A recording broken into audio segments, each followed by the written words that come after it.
Assalamualaikum warahmatullahi wabarakatuh. Alhamdulillah wassalatu wassalamu ala sayyidina Rasulillah wa ala alihi wa sahbihi wa mawalah ma ba'd. Para musyahidin al-kiram, ayyuhal ahbab, kita ketahui bahwasanya kewajiban kita sebagai umat Islam bukan hanya beribadah puasa. Kita juga diwajibkan untuk menunaikan zakatul fitrah. Yang tentunya zakatul fitrah sangat erat hubungannya dengan bulan suci Ramadan. Dan sesungguhnya ibadah yang kita lakukan pada bulan Ramadan ini, baik puasa kita, salat kita, tadarus kita, dan semua yang kita lakukan kebaikan pada bulan Ramadan, itu disebutkan di dalam hadis, dinyatakan bahwa pahala puasa kita mu'allaq ma baina samai wal ard.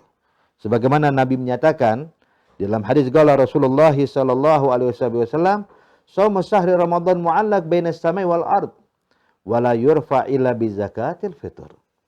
Puasa kita itu pahalanya menggantung antara langit dengan bumi, tidak diterima oleh Allah sampai kita tunaikan zakatul fitrah.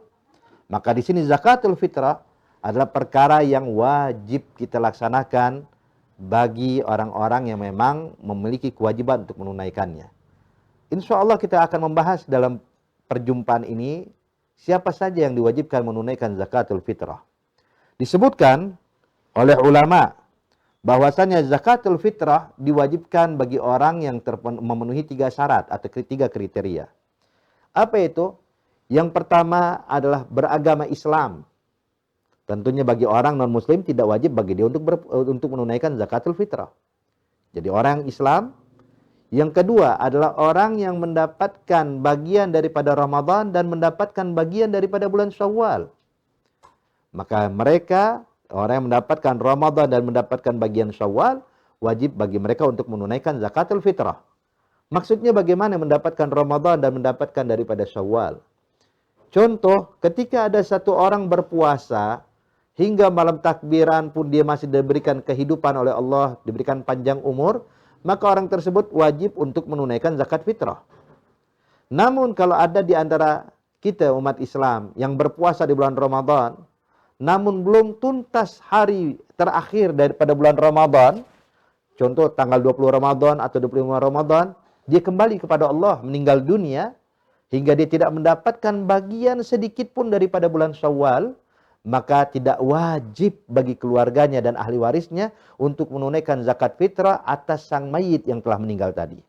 Kenapa? Sebab dia meninggal hanya mendapatkan Ramadan, tidak mendapatkan bagian daripada bulan Syawal. Contoh lain, mungkin untuk mempermudah pemahaman kita ya ahbab. Kalau seandainya ada seorang ibu melahirkan bayi pada malam takbiran, maka bayi yang dilahirkan pada malam takbiran tersebut tidak wajib bagi orang tuanya untuk menunaikan zakat fitrah untuk sang bayi. Kenapa? Sebab sang bayi dilahirkan di malam takbiran, arti dia hanya mendapatkan Syawal, tidak mendapatkan bagian sedikit pun daripada bulan Ramadan. Untuk mempermudah, kita berikan contoh terakhir, ya ahbab. Kalau seandainya ada seorang wanita melahirkan bayi di akhir Ramadan, tanggal 30 Ramadan, jam 5 sore, masih bagian daripada Ramadan, lahirlah sang bayi. Subhanallah, jam 7 malam di malam takbiran, sang bayi pun meninggal. Usianya hanya 2 jam. Tapi lahir jam 5, meninggal jam 7, artinya bayi yang meninggal ini wajib bagi orang tuanya untuk menunaikan zakat fitrah atas bayinya yang meninggal itu. Kenapa wajib ditunaikan zakatul fitrah? Sebab sang bayi dilahirkan jam 5 sore mendapatkan bagian daripada Ramadan dan meninggal jam 7 malam di waktu malam takbiran, artinya mendapatkan bagian daripada bulan Syawal, maka sang bayi yang meninggal tersebut wajib bagi orang tuanya menunaikan zakatul fitrah. Jadi intinya syarat kedua yang wajib menunaikan zakat fitrah kalau dia mendapatkan Ramadan dan mendapatkan daripada bagian daripada bulan Syawal. Dan syarat ketiga yang terakhir adalah jikalau dia memiliki kelebihan daripada makanan pokok untuk pribadinya dan orang-orang yang wajib diberikan nafkah pada hari raya Idul Fitri dan malam setelahnya. Jadi ketika dia memiliki kelebihan makanan pokok, maka wajib bagi dia pun untuk menunaikan zakat fitrah. Nah, di sini perlu kita himbau kepada ahbab, kepada muslimin, muslimat. Tentunya banyak sebahagian daripada kita yang dinamakan masuk dalam kategori mustahik, yang berhak menerima zakat. Namun perlu kita ingatkan ya ahbab, kepada para mustahik yang telah menerima zakatul fitrah dari masjid, dari musola atau daerah-daerah tertentu yang memberikan dia zakatul fitrah kepadanya, sehingga pada hari raya Idul Fitri dan malam setelahnya dia memiliki kelebihan daripada makanan pokok, maka wajib bagi sang mustahik tersebut juga untuk menunaikan zakatul fitrah.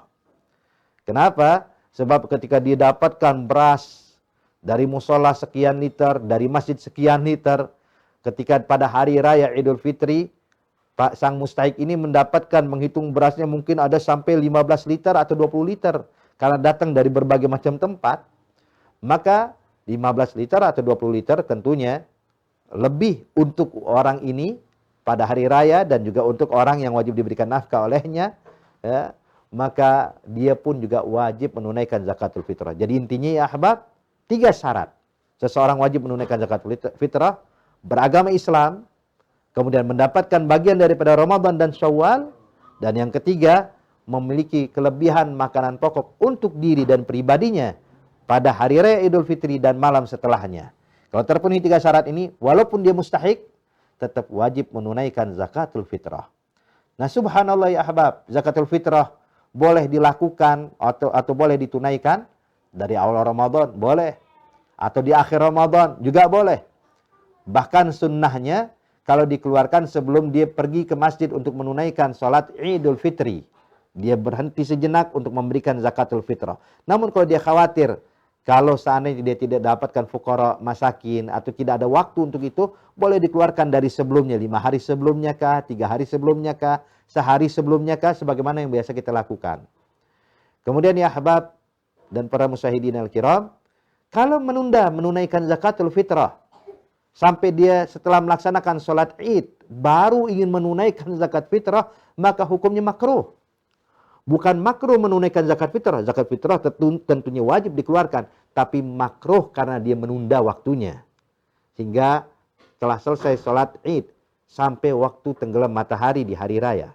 Itu waktu makruh. Tapi kalau setelah malam atau setelah tenggelam matahari pada hari raya, tenggelam matahari, maka dia baru mengeluarkan, maka hukumnya haram. Haram bukan menunaikan zakat fitrahnya. Zakat fitrah sebagaimana perlu kita ingatkan, hukumnya tetap wajib ditunaikan. Tapi diharamkan bagi orang ini karena menunda sampai malam atau sampai tenggelam matahari pada hari raya Idul Fitri. Wahakaza. Dan siapa saja yang berhak mendapatkan zakatul fitrah, itu yang mana Allah Subhanahu wa taala telah gambarkan di dalam Al-Qur'an. Allah menyatakan, innamas shadaqatul lil fuqara wal masakin wal 'amilina 'alaiha wal mu'allafati qulubuhum wa fi riqab wal gharimina wa fi sabilillahi wa ibnis sabil faridatan minallah wallahu alimun hakim. 8 golongan atau dikenal dengan asnafus tsamaniyah, yaitu fakir, miskin, amil zakat, mu'allaf, kemudian juga seorang budak hamba sahaya yang mukatab, yang butuh bantuan untuk memerdekakan dirinya. Kemudian gharimin, orang yang memiliki hutang. Kemudian ibnus sabil, yang melakukan perjalanan dan dia tidak memiliki ongkos lebih untuk sampai ke tujuannya. Dan yang terakhir, wa fi sabilillah, orang yang berjihad di jalan Allah Subhanahu wa taala. Maka 8 golongan inilah orang-orang yang berhak menerima zakat. Semoga Allah Subhanahu wa taala melimpahkan taufik hidayah buat kita semuanya, sehingga kita bisa tunaikan zakatul fitrah dengan sebaik-baiknya dan ibadah kita diterima oleh Allah Subhanahu wa taala. Amin ya rabbal alamin. Wassalamualaikum warahmatullahi wabarakatuh.